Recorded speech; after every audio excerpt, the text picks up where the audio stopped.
This is the best football show, and I'm Brian Baldinger, and it's Monday afternoon, December 9th. It's right in the thick of this holiday season.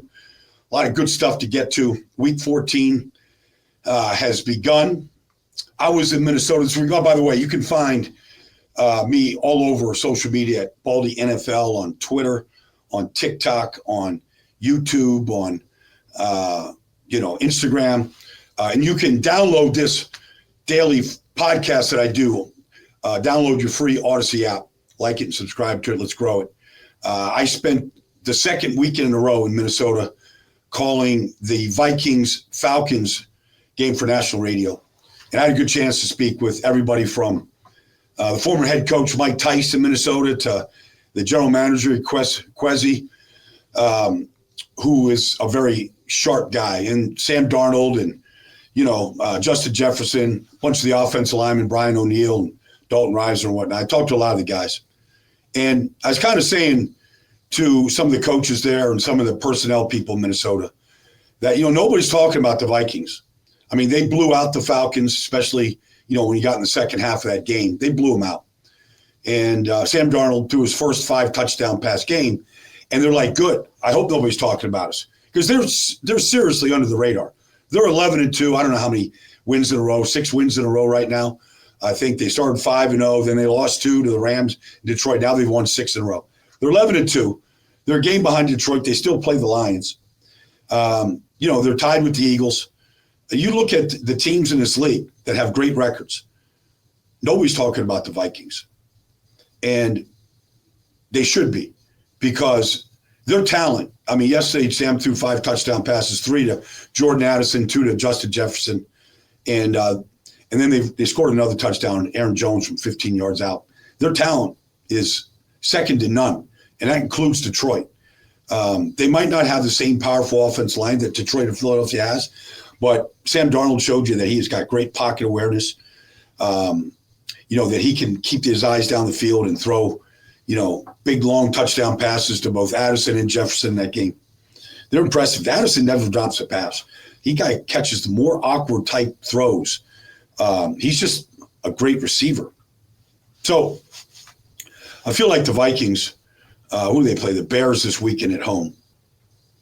I feel like they've got a chance to really keep climbing. And who knows? I mean, it's not out of the question that they could be the number 1 seed. And believe me, if you got to go to U.S. Bank Stadium, that atmosphere for a game is as good as any atmosphere in this league, whether it's volume of decibels or fake snow falling before the game or, the skull horn blowing, you name it. It's a great, fun place. Okay, that's Minnesota. I'll break that down a little bit more tomorrow. But let's get to the Eagles. They win their 9th in a row, and everybody's chirping in Philadelphia that the quarterback is holding the ball too long and he's not getting the ball to his receivers. And I'm just listening to all this. Here's the fact. Here's a fact of Philadelphia Eagles life right now. They've won 9 in a row. And in that 9-game win streak, Jalen Hurts, the quarterback, has thrown 12 touchdown passes and 1 interception. That's just a fact, okay? Like, anybody would sign up for a 9-0 streak and your quarterback throwing 12 touchdowns, 1 interception. The fact is, yesterday he threw 21 passes. You realize in this 9-game win streak, that's what he is averaging, 21 pass attempts per game. So people were saying, A.J. Brown he's one. They threw the ball 4 times to A.J. Brown and caught all 4. Could they have thrown the ball to him on, the second play of the game? They could have. He took the check down. Could they have thrown it to him on the pass that Grant Calcaterra caught a touchdown pass? His first career touchdown pass, by the way, in 3 years. He could have. Yeah, he could. He probably could have hit A.J. I can't tell if he had obstructive view or not. But here's the fact. They're a running football team. Saquon leads the league in rushing. He's going to be in this voting for MVP, certainly Offensive Player of the Year. They've got a formula, and it works right now. It really works. And so defensively, Jalen Carter's a problem. Cooper DeJean's a problem. They play without Reed Blankenship. Next guy steps up. Look, if they were in a dogfight with Carolina, there's no doubt, no question about it. They get off to slow starts. They put themselves into bad predicaments, a lot of offensive penalties, put them behind the sticks. Carolina, you just watch them. You know, they're 2-3 in their last 5 games.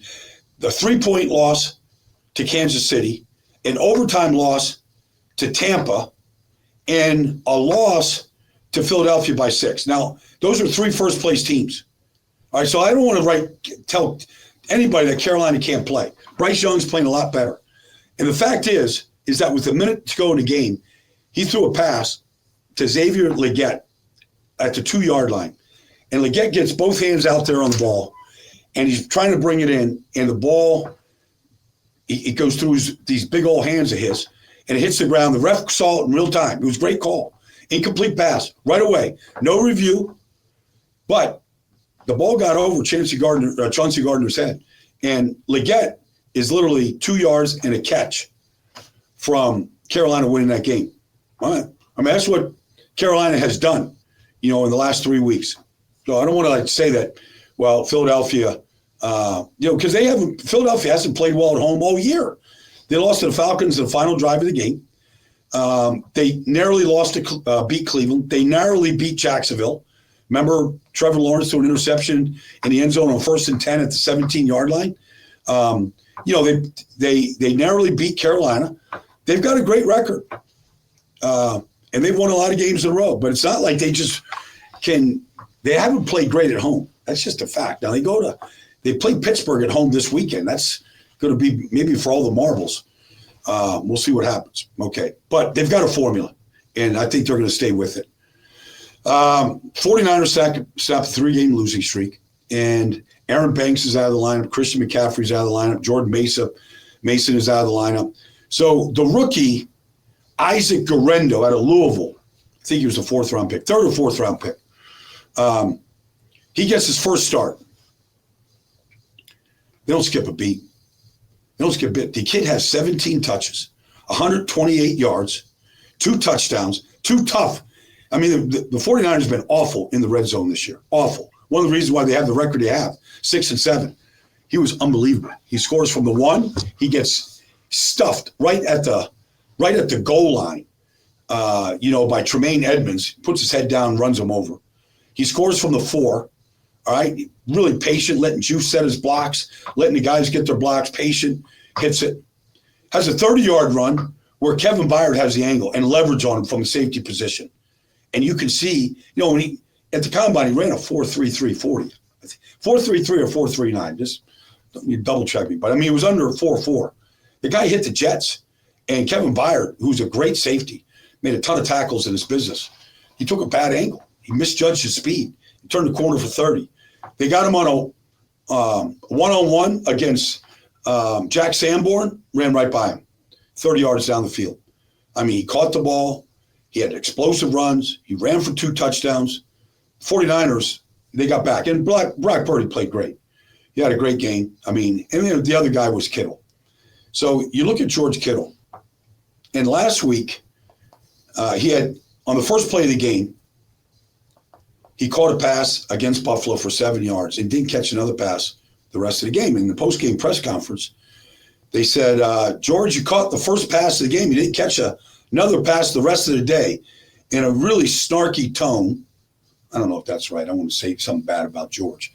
But, I mean, he wasn't, you know, obviously he wasn't happy. He said, yep, that's right. End of the conversation. So I said to myself, I used to play tight end back in the day in college before I gained weight and blew out my knee and they moved me to offensive guard. Like I could draw up 5 plays for any great tight end that you can get completions to. And that's exactly what the 49ers did, starting on the 4th play of the game. They ran tight end delay. They ran a tight end middle screen. They ran a tight end speed out off motion. They ran a deep over route off play action where the linebacker step up and he ran right past the linebackers. I mean, they caught him in a safety Mike linebacker blitz, and George saw it, right? And so he just sat down the dead spot, and Purdy saw him. And so he has this incredible game, but honestly, it shouldn't be that hard. He's a great player. And I know 3 things about George Kittle. Well, there's 3 certainties in life. Let me just say that. 3 certainties in life are this: death, we're all going to die. Taxes, we're all going to pay them. And George Kittle is not going out of bounds when he catches a pass. That's how he was raised. That's how he was trained. And that's how he plays. So they got Kittle going. And Purdy had a great game. And look, Chicago, they made the coaching change. Thomas Brown in there. They were awful. They missed, it's 24-0 in the second quarter.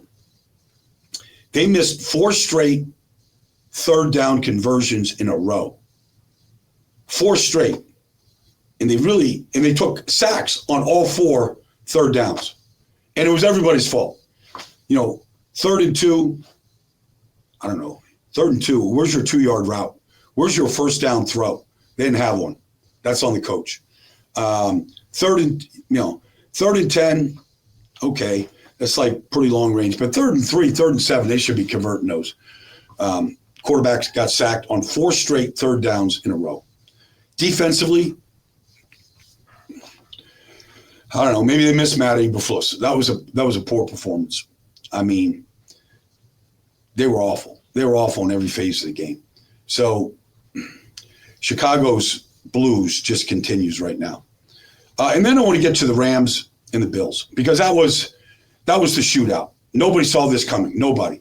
But the Rams have a formula. They have concepts, let me say. They have concepts, right? So one of the things they do is they'll find every concept in every way to run the ball.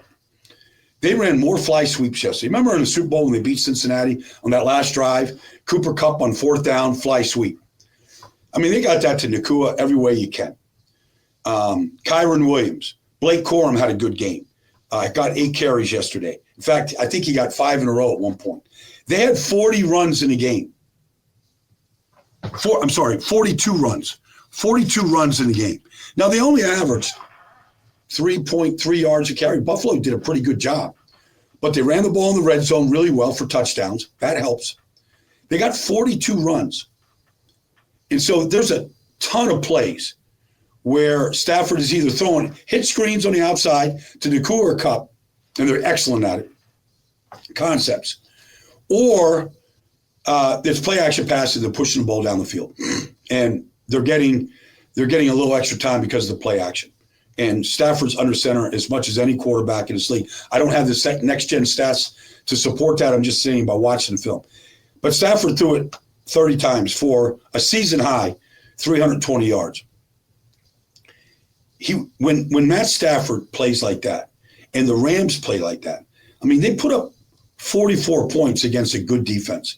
And it wasn't like they were just throwing it over the top for home runs the way, Saquon ran for 70 and 73 yards a couple weeks ago against them.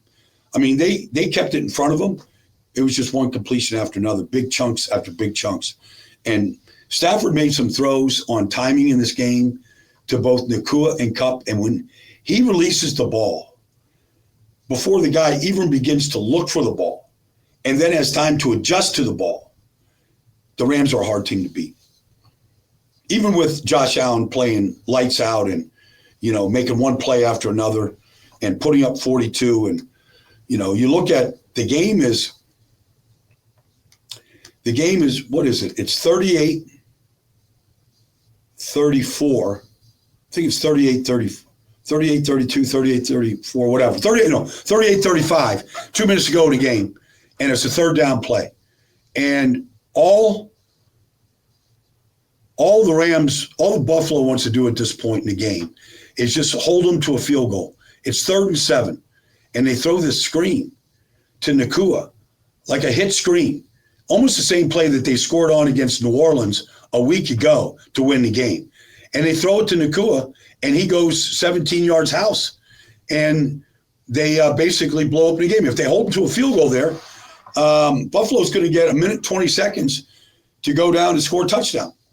And they end the game, put it on ice. But the formula is there. 42 runs, 30 passes. Play action, protect Stafford, get the ball out, and then the run concepts. Every single run concept that you see. They scored on a read option. Kyron Williams from the 3-yard line. They hold A.J. Epinesa on the mesh fake. And Stafford, like, he's running to the end zone with his hands up in the air. He's so excited. He's like, Coach, I got him on a read option. I actually held him. It was good execution. Rams, we'll get to the NFC West. San Francisco wins. Seattle wins. Rams win. Arizona continues to lose 3 in a row. They look like they're out right now, but I don't think you can count any of these teams out, although Seattle is red hot, and we'll get to their victory against Arizona probably tomorrow. Thanks for joining me, everybody. This has been the best football show. Can't wait to talk to you tomorrow.